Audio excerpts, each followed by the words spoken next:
Welcome to Cozumel, Mexico.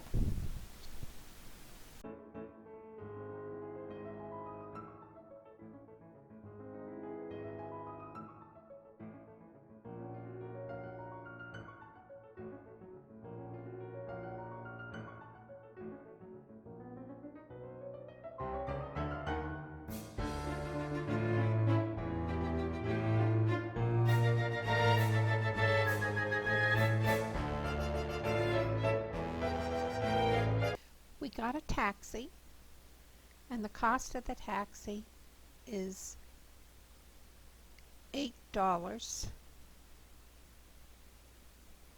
and that can be split among however many can fit in the taxi.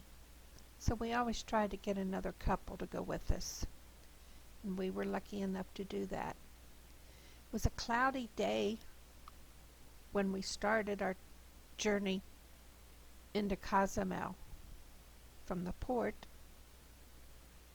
and started raining, which kind of puts a damper on purchasing things. And by lunchtime, it was pouring.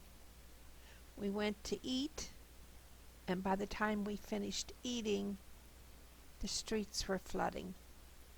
And we decided it would be a good idea to get back to port.